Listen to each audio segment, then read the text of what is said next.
Esta semana, o presidente Jair Bolsonaro, no discurso de abertura da Assembleia Geral da ONU, deu destaque especial a temas que envolvem questões ambientais. E agora, o ministro Joaquim Leite, do Meio Ambiente, em entrevista à Voz do Brasil, fala em detalhes sobre alguns desses temas. É o que você acompanha a partir de agora. É uma entrevista para a Voz do Brasil. Veja aí. 80% da floresta amazônica continua intocada. Qual trabalho vem sendo feito para preservar a área? Esse é um dado, a fonte desse dado é a Embrapa Territorial, o número é um pouco maior que 80%. O que nós temos feito? O Ministério da Justiça lançou uma operação Guardiões do Bioma para combater desmatamento e incêndios ilegais na região. Serão 10 bases, nós já instalamos 6 bases e quem está coordenando essa operação é o ministro Anderson Torres, atuando de forma contundente para combater todo tipo de crime na região, e especialmente crimes ambientais. Além desse lado de combate ao crime, nós também temos um programa chamado Floresta Mais. É um programa de pagamento por serviços ambientais, onde você recebe por proteger floresta, especialmente naquilo que se fala muito do crédito de carbono. Crédito de carbono de floresta nativa. Isso já está atingindo mais de 10 milhões de hectares de floresta nativa preservada e remunerada pela atividade de protegê-la. Então, eu protejo essa área e recebo por isso. Além de regularização fundiária. O governo regularizou mais de 400 mil títulos. Isso, 80% dele foram para as mulheres, isso é bastante importante destacar. E a regularização fundiária traz mais segurança. Você sabe quem é o responsável por aquela área e assim pode proteger aquela área de uma forma mais clara, sabendo quem é o responsável se houver algum tipo de infração ou crime ambiental. Essas são as ações aí para proteger não só o bioma amazônico, mas todos os biomas do Brasil. Ministro, o senhor vem falando aí sobre o que seria o desenho de uma nova geopolítica industrial e ambiental. O senhor pode explicar melhor para a gente o que isso significa? O ministro Paulo Guedes tem falado muito de uma nova cadeia de suprimentos, de uma nova indústria que vai surgir com a crise que está acontecendo na Europa, a pandemia com um lockdown muito restrito na China, na Ásia. Isso faz com que abra uma oportunidade para o Brasil. O Brasil é um país próximo e é um país amigo. E além disso, o Brasil é um país de energias limpas competitivas. E é um país onde, se você vier investir aqui, você também vai fazer uma transformação social, especialmente no Nordeste. Então, essa nova geopolítica, a indústria procura um local onde a energia seja acessível. E esse local é o Brasil, porque ela é acessível e verde. Só para a gente ter uma ideia, o Brasil tem um custo de energia de 40 euros, mais ou menos, por megawatt. E na Europa está tabelado a 200, chegou a bater 1.000. Então, com esse movimento de encarecer energias na Europa, muita indústria vai ser transferida para o Brasil, olhando a oportunidade dessas energias limpas que o Brasil tem. Ministro, muito tem se falado também a respeito da geração de energia eólica offshore, que é aquela que é instalada, são as pás instaladas em alto mar que transformam vento em energia. Como é que está essa questão aqui no Brasil? A instalação de catavento no mar. Exato. Nós temos aí cataventos em terra. O Brasil bateu recorde de energia eólica em terra. Terrestre, 21 gigawatts. Só para a gente ter uma ideia, Itaipu tem uma capacidade instalada de 14 gigawatts. Então o volume é bastante relevante. Solar, também 14 gigawatts, uma Itaipu já instalada de solar e biomassa. Essas 3 fontes são as 3 principais fontes para a gente aproveitar elas para gerar essa energia limpa que todo mundo procura. Fora tudo isso, que chega a 100 gigawatts, essas 3 fontes, nós temos 50 Itaipus que podem ser instaladas no mar e transformada, toda essa energia excedente pode ser transformada em hidrogênio e amônia verde para exportação. O Brasil, além de produzir produtos industriais com a menor pegada de carbono do mundo, produtos verdes, a gente vai poder exportar essa energia verde via hidrogênio e amônia verde, principalmente nesse momento, para a Europa. Ministro, e aí, assim, a gente está falando aqui de produção de energia, né, limpa, e a gente tem que falar também de consumo de energia limpa. E aí eu passo a falar com o senhor, então, sobre renovação da frota, né, para uma frota mais sustentável, uma política automobilística, né? Na política automobilística, nós temos um fantástico exemplo, que é o etanol. O etanol brasileiro garantiu a qualidade do ar das grandes cidades aqui do Brasil. Por quê? Porque você tem aí um nível de poluição muito mais baixo que os outros combustíveis, principalmente os fósseis. Então, nós temos uma política de um biocombustível bastante robusta no Brasil e podemos ir para uma rota de renovação de frota. O mundo olha hoje para células a hidrogênio, 100% elétrico, híbrido elétrico, todas essas novidades, tecnologias ainda são pouco acessíveis, elas têm o seu papel, serão incentivadas pelo governo, mas nós temos que pensar que o Brasil, um veículo, um caminhão e um trator com mais de 30 anos continua rodando. E continua rodando no Brasil. Um veículo com mais de 15 anos continua rodando. E o que nós temos que fazer em relação ao meio ambiente? Renovar essa frota. Se a gente reduzir a idade dessa frota, a gente faria muito bem ao meio ambiente em relação às emissões. Então, o governo federal está desenhando um programa de renovação de frota sustentável, porque a gente tirar esse veículo e transformar ele em sucata para uma economia circular, através de um incentivo econômico, isso com certeza teria um impacto nesse setor da economia que é o automobilístico, e teria um impacto no meio ambiente de forma bastante positiva. Porque os países, eu dou um exemplo, os veículos com mais de 30 anos da Europa devem estar na África hoje. Os veículos dos Estados Unidos com mais de 10 anos, veículos leves, devem estar no México.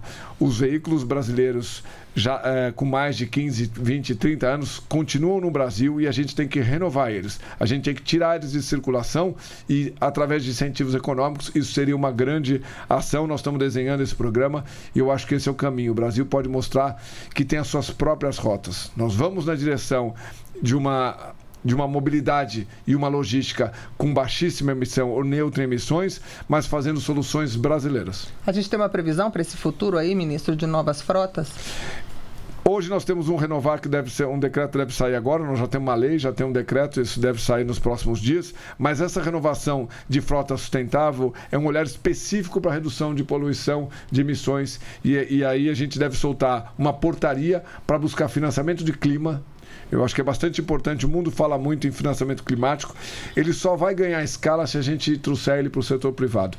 E nada melhor do que esse setor automobilístico para fazer uma transformação. E a primeira delas é você incentivar a reciclagem desse veículo. Você elimina ele de circulação e esse motorista autônomo, tanto de caminhão quanto de veículos leves, tem acesso a um veículo mais moderno e traz milhares de benefícios, não só o ambiental. Só antes da gente sair desse assunto aí das novas frotas, o senhor acredita que o futuro delas tem mais a ver com o consumo desses biocombustíveis, desses combustíveis verdes, ou com os chamados carros elétricos? Eu acho que todas as rotas são importantes. O Brasil é um país de todas as rotas. Quando você fala de um veículo elétrico, você tem que ter uma capacidade instalada de energia bastante complexa. E nem toda a região Norte e Nordeste, você tem uma tomada para carregar um veículo elétrico. Do outro lado, toda a região tem um posto de combustível com etanol. E você pode abastecer com etanol e assim evitar emissões de uma forma bastante relevante.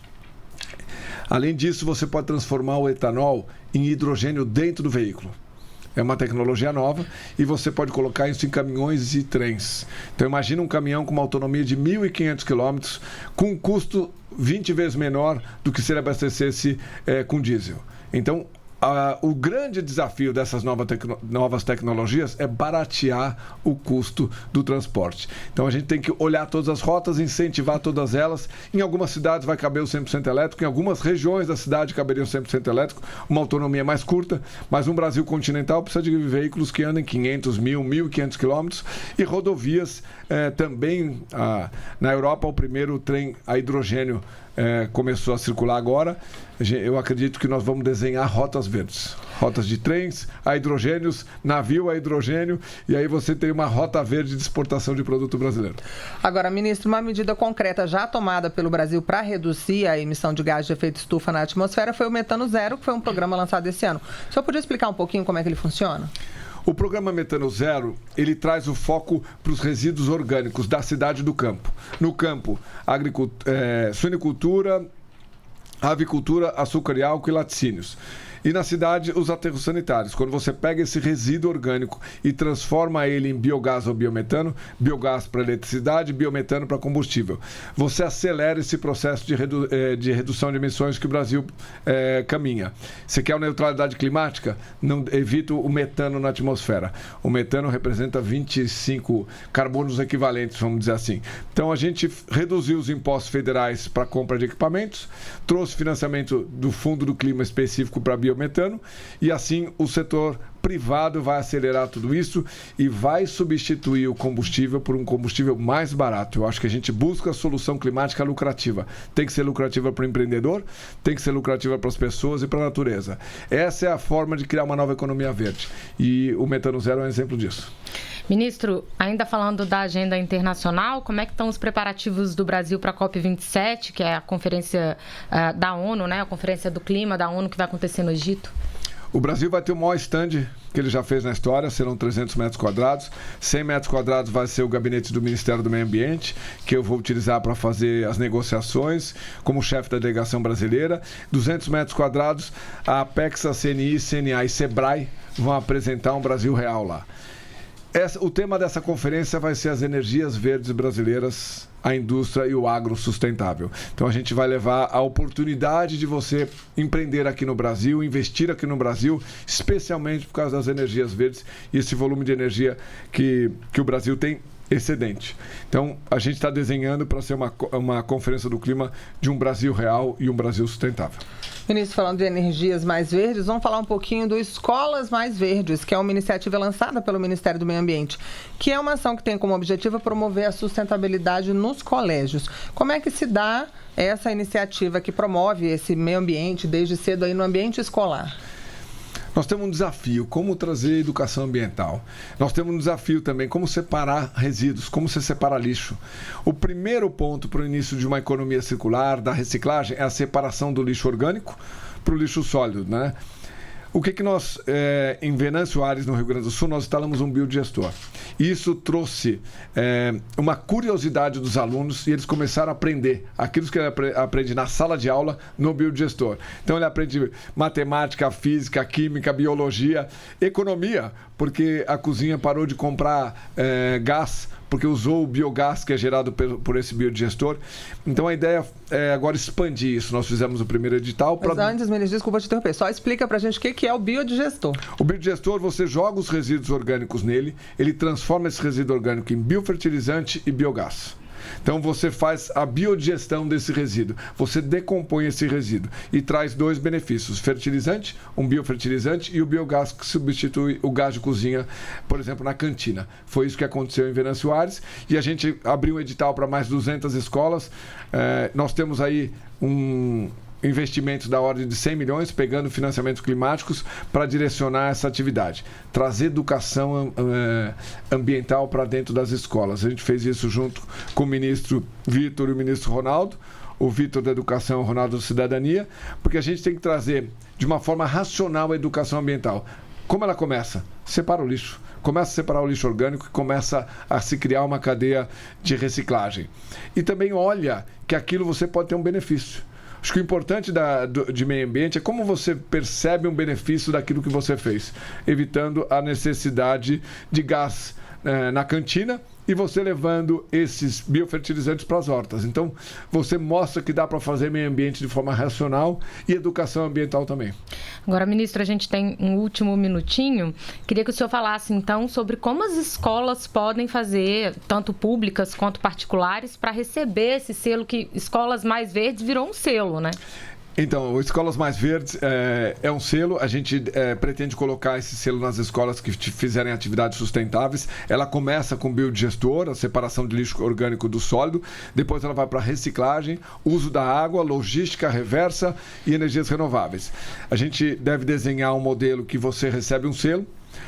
Em Nova York, ontem, por acaso, eu tive uma reunião com Emirados Árabes, a ministra de Meio Ambiente, e ela tem um prêmio de escola sustentável. E ela pediu para o Brasil para a gente fazer uma parceria, escolher entre essas escolas que receberão Escolas Mais Verdes e direcionar elas para receber, se possível, esse prêmio de escola sustentável no Emirados Árabes. Eu acho que é interessante e assim a gente traz essa consciência ambiental de forma racional para dentro das escolas. Como que elas podem receber? Fazendo atividades sustentáveis. A primeira delas agora, com esse edital, essas 200 escolas poderão pôr biodigestores e começar a trazer, instigar as crianças a entender um pouquinho o que é meio ambiente de uma forma bastante racional. Tá joia. Você acompanhou aí, ao vivo, portanto, a entrevista do ministro do Meio Ambiente, Joaquim Leite. Ele falou sobre preservação e sustentabilidade na Amazônia e explicou programas de proteção ao meio ambiente. A íntegra dessa entrevista fica no site da Rede Nacional de Rádio. O endereço está aí na sua tela.